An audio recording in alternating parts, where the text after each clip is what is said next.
राम साहब, कल शाम को सभा की अनुमति मिली है, यानी 5 या 6 घंटे ही तैयारी के आपको मिल पाए।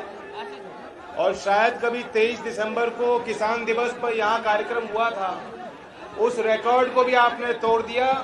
मैं अपने गठबंधन के सभी कार्यकर्ताओं को और सादाबाद की भोली जनता को आभार व्यक्त करता हूँ, धन्यवाद देता हूँ। गुड्डू जी भावुक हो गए। गुड्डू जी इतने उदास मत हो, मुस्कुराओ। इतना उदास मैंने कभी भी किसी उम्मीदवार को नहीं होते देखा। मुस्कुराओ। भावनाएं होती है जो हमें, हमारी इंसानियत को जिंदा रखती है, और ये भावनाएं हमें एक दूसरे से जोड़ती हैं। हमारा मुकाबला, हमारी टक्कर ऐसे लोगों से है जो इन भावनाओं की कदर नहीं करते।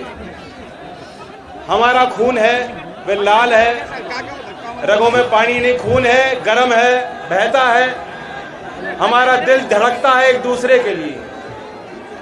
आपका खून बहेगा तो हमें कष्ट होगा, और मैं जानता हूं कि जब हमें चोट लगेगी तो वे दर्द आप महसूस करोगे। तो हम तो परिवार वाले लोग हैं, और परिवार वाले लोग ही एक दूसरे का दर्द बांट सकते हैं। एक दूसरे की कमजोरी हम लोग जानते हैं, उसे दूर कर सकते हैं। और हमारा मुकाबला उन लोगों से है जो छुट्टे वाले जो हैं। छुट्टे वालों से तो तंग हुआ, पशुओं से या नेताओं से, जो परिवार को भी नहीं मानते। हमारी ये परिवार, ये हमारा ताकत, हमारी ताकत है, हमारी पहचान है। चौधरी चरण सिंह की कर्मभूमि रही, और पुराने लोग आपको बता देंगे कि जब चौधरी चरण सिंह जी सत्ता में आते थे तो सरकार की बागडोर, किसान में, झोपड़पट्टी में रहने वाला व्यक्ति, खेत में काम करने वाला व्यक्ति, उसके हाथ में बागडोर होती थी, उसकी छाती गर्व से फूल जाती थी। उसे महसूस होता था कि सरकार मुझसे है, ये अधिकारी मुझसे हैं, ये नेता मुझसे हैं। तो समाज बहुत शक्तिशाली है। और मैं आपको याद दिलाना चाहता हूं कि जब चौधरी चरण सिंह जी भी आपने बनाए, और आज ही उसी राजनीतिक दौर के हमारे स्वर्गीय कर्पूरी ठाकुर जी, आज उनकी पुण्यतिथि है। मैं मंच के माध्यम से उन्हें भी श्रद्धांजलि अर्पित करता हूं। और आज आपको फैसला यही लेना कि आज इस समय, इस नए राजनीतिक दौर में कौन चौधरी चरण सिंह बन पाएंगे, कौन बाबा भीमराव अंबेडकर बन पाएंगे, कौन सरदार पटेल बन पाएंगे, कौन कर्पूरी ठाकुर बन पाएंगे। ये नेता आपको तैयार करने हैं 20 तारीख। सिर्फ उत्तर प्रदेश का चुनाव नहीं, देश के किसान राजनीति का भविष्य भी आप तय करोगे, क्योंकि देश भर के किसानों की नजर है सादाबाद के फैसले पर। पूरे 3 चरण जो हो जाएंगे 20 तारीख तक, उस फैसले पर पूरे देश के किसानों की निगाह है कि पश्चिमी उत्तर प्रदेश का किसान क्या फैसला लेगा। और सीधी सी बात है, ये मुकाबला दो में है। यहां किसी स्थानीय नेता के संबंध में मैं कुछ नहीं कहूंगा, कुछ बातें कही गई हैं, मैं उन बातों से इत्तेफाक नहीं रखता। हमारी कोई लड़ाई किसी व्यक्ति के खिलाफ नहीं, हमारी लड़ाई बड़ी है, किसान राजनीति की लड़ाई है। आज ऐसी सरकार है, ऐसी व्यवस्था देश में है जहां किसानों को रौंद दिया जाता है और फिर भी न्याय नहीं मिलता। जो आंदोलन कर रहे थे किसान, उन्हें बेल नहीं है, उन्हें बेल नहीं मिली। लेकिन जिन पे संगीन धाराएं लगी हैं, जो हत्या के आरोपी हैं, जो देश के किसानों की नजर में गुनहगार हैं, हत्यारे हैं, वे बाहर घूम रहे हैं और चुनाव में प्रचार कर रहे हैं। मैं आपको एक और जानकारी दे दूं, इतना उबाल है लोगों में, इतनी नाराजगी है, उसी लखीमपुर की धरती पे प्रधानमंत्री नरेंद्र मोदी जी की हिम्मत नहीं हुई कि चुनाव में जाके वोट मांग सकें। उनकी मीटिंग भी रद्द हो गई है। गांव-गांव में इतना विरोध है, लोग घुसने नहीं दे रहे हैं। और सही भी है, ये सही भी है। मैं कहूंगा आपको, विरोध करो लेकिन तरीके से करो, अपना विरोध दर्ज करो। और 20 तारीख में अपना विरोध दर्ज करने का सबसे अच्छा तरीका है कि शांति से अपनी वोट गिराओ। मैं आपके एक एक की उंगली पे स्याही देखना चाहता हूं। 20 तारीख को वोट की स्याही लगवाना। इन्हें सिर्फ वोट की फिक्र है और कोई चोट नहीं महसूस करते।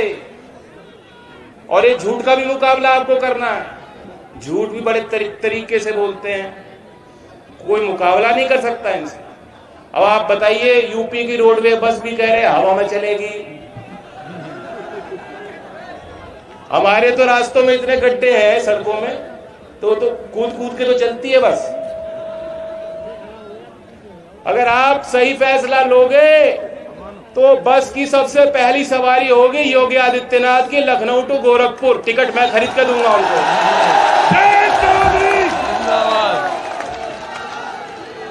बहुत झूठ बोलते हैं। यही गडकरी जी ये मथुरा में कह गए थे कि अगली बार मैं वृंदावन आऊंगा तो पानी के जहाज से दिल्ली से सवारी करके आऊंगा। अब वो जहाज हवा में उड़ा रहे हैं। तो हवा हवाई इनकी बातें हैं, इनसे बच के रहना है। हम उत्तर प्रदेश की जो विकास की संभावना है, जो विकास के दरवाजे इन्होंने बंद किए, जो सड़क, जो व्यवस्था ये खा गए, जो नौकरी ये खा गए, जो विकास इन्होंने रोका, उन रास्तों को खोलना चाहते हैं। बड़े शर्म की बात है कि जब देश में तुलना होती है राज्यों की, मानव विकास, सामाजिक विकास, आर्थिक विकास के जो सूचकांक हैं, जब गिनती होती है, शुरुआत केरल से होती है। शुरुआत गुजरात, केरल, दक्षिणी भारत के कई राज्य हमसे कई गुना ज्यादा बेहतर हैं। और सबसे आखिरी पायदान पे जाकर रुकती है गिनती तो उत्तर प्रदेश, जो सबसे पिछड़ा राज्य पूरे देश का बन चुका है। और फिर भी बाबा जी कहते हैं हमने आय दुगनी कर दी, हमने जो लाखों नौकरी दे दी, ना नौकरी मिल रही है। और किस्मत वाले को नौकरी मिलती है और नौकरी नहीं मिलेगी तो शादी भी नहीं होने वाली, तो छुट्टे ही रह जाओगे। छुट्टों से परेशान हो। मैं तो किस्मत वाला हूं, मेरी शादी हुई। गुड्डू जी किस्मत वाले, इनकी शादी हुई है। तो अपनी किस्मत संवारना चाहते हो नौजवानों?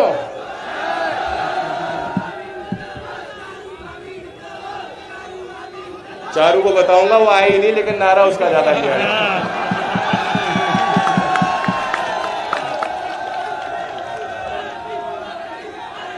उसे बुखार है, वरना वो आती जरूर। योगी की बातों ने उसे भी गर्म कर दिया। देखिए, अब मैं कुछ समस्या जो है क्षेत्र की और जो हमारे वादे, उन पे बात रखना चाहता हूं। ये आलू का बहुत बड़ा पैदावार इस क्षेत्र में होता है, लेकिन आलू में जितनी मेहनत आपने अपनी खेती में करी है, वो कीमत आपको मिल रही है क्या? अब इसके उपाय तो कई हैं। जो अखिलेश जी कह गए कि फैक्ट्री लगेगी, वो भी सही बात है। खाद्य प्रसंस्करण उद्योग को बढ़ावा देने की जरूरत है, तभी जो खरीदारी होगी, निजी क्षेत्र के लोग भी किसान से खरीदेंगे तो बेहतर भाव मिलेगा। लेकिन सरकार की भी जिम्मेदारी है, और इसलिए हमने तय किया है कि फसलों का भाव, मूल्य का निर्धारण, एमएसपी, ये सरकार, राज्य सरकार भी घोषित कर सकती है। हम सरकार में आएंगे, हम एमएसपी आलू को भी देंगे और सरकार खरीदेगी भी, और जहां उत्पादन होता है। अभी ये जो है, इनके पास कोई बात नहीं, तो ये राशन पे ही वोट ले रहे हैं। और आपको पता है कि राशन की व्यवस्था इन्होंने बंद करनी थी, ये तो चुनाव आ गया।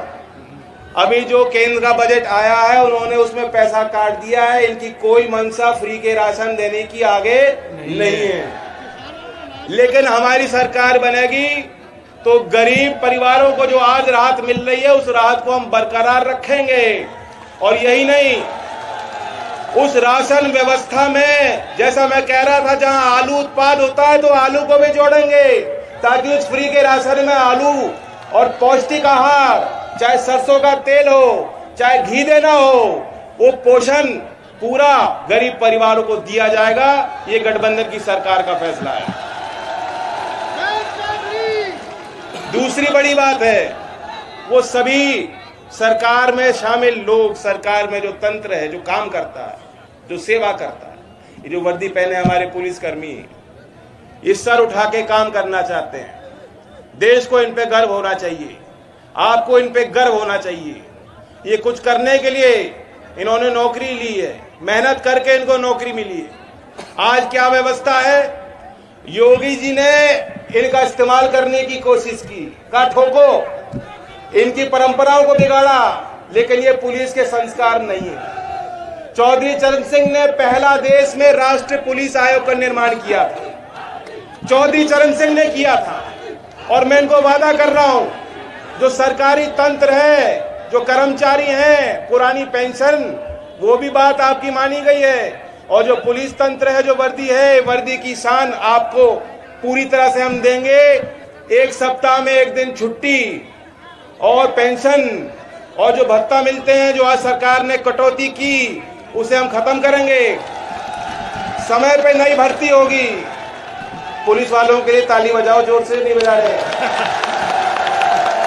भर्ती में बजा लो एक और जोर से, भर्ती में बजाओ। समय पे भर्ती होगी। मिलिट्री की 3 साल से 4 साल से भर्ती नहीं हुई है।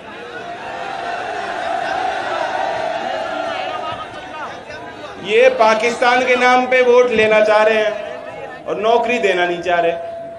तो पाकिस्तान के नाम पे क्या और कह रहे हो कि गोले दागेंगे, कौन दागेगा? वो तो हमारे नौजवानों को नौकरी दो आप, तब देश सुरक्षित रहेगा। तो ये व्यवस्था राज्य की सरकार, केंद्र की सरकार के साथ मिलकर कर सकती है। चौधरी अजीत सिंह जी ने भी भर्ती कराई थी। आज भी आप दिल्ली में जाके देखोगे, दिल्ली पुलिस में पश्चिमी यूपी, हरियाणा और पश्चिमी यूपी का आपको कितने नौजवान मिल जाएंगे जो वहां नौकरी उनको मिल गई। ये चौधरी अजीत सिंह जी के समय की बात है। और इसलिए हम करेंगे कोशिश कि यहीं इसी क्षेत्र में जब भर्ती प्रक्रिया हो तो ऐसा ना हो कि पश्चिम के लोगों को बुलाया जाए गाजीपुर। भर्ती के केंद्र, भर्ती की दौड़ भी इसी क्षेत्र में हो, गृह जनपद में आसपास, ताकि यहीं आपका जो है खर्चा ना हो नौकरी के चक्कर में। तीसरी बड़ी बात है, महंगाई की मार हर घर पे पड़ी है, हर घर पे पड़ी है महंगाई की मार। अब इनका झूठ तो चलता रहता है, इनका ढोंग चलता रहता है, मनोरंजन भी खूब करते हैं। मोदी जी की देखी होगी तस्वीर, ऐसे ऐसे ऐसे करते हुए, ढपली अच्छी बजाते हैं, ढोल अच्छा बजाता है, बांसुरी अच्छी बजाते हैं, लेकिन जनता इनके इशारे पे अब नाच नहीं रही। अब जनता इनके इशारे पे नाच नहीं रही है। जनता का अपना मन बन चुका है। महंगाई का प्रभाव हर घर पे पड़ा है और पूरे उत्तर भारत में सबसे महंगी बिजली कहीं थी तो उत्तर प्रदेश में थी।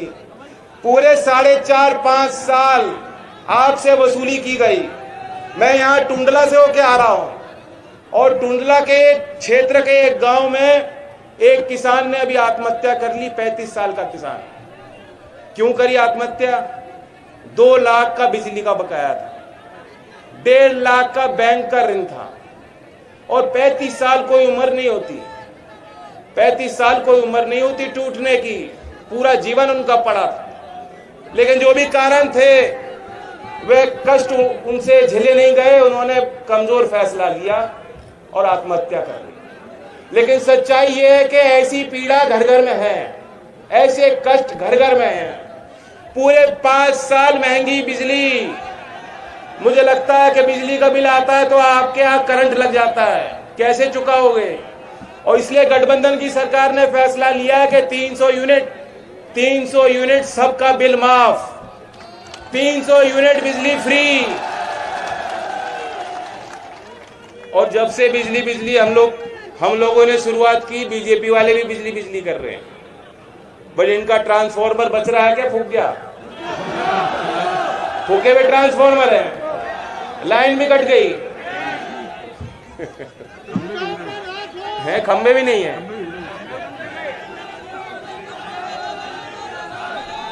और मेरी माता बैठी है यहाँ, मैं आपका आशीर्वाद लेना चाहता हूँ। पसीना आन दो, गर्मी है, क्या बात है। 20 तारीख में गर्मी का इंतजाम करोगे नहीं करोगे? 20 तारीख ऐसे नहीं होगा। है तो बड़ी कमजोर बात करी आपने। दोनों मुट्ठी बांध के करोगे कि नहीं करोगे?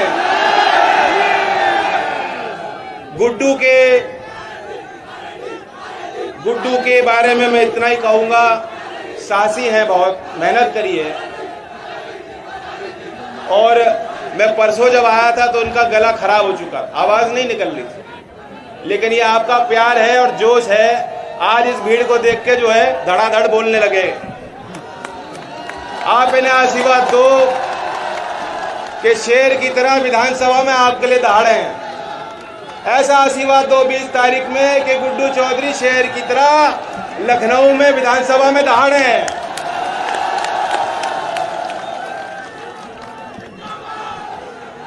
मेरे साथ नारा लेंगे, 2 नारे। चौधरी अजीत सिंह जी का नारा तो मुझसे अभी बोला नहीं जाता, वो बोल निकलते ही नहीं है। तो बड़े चौधरी साहब का नारा लेंगे और किसान मजदूर एकता। चौधरी चरण सिंह, चौधरी चरण सिंह, किसान मजदूर एकता, भाईचारा, सादाबाद की जय। धन्यवाद।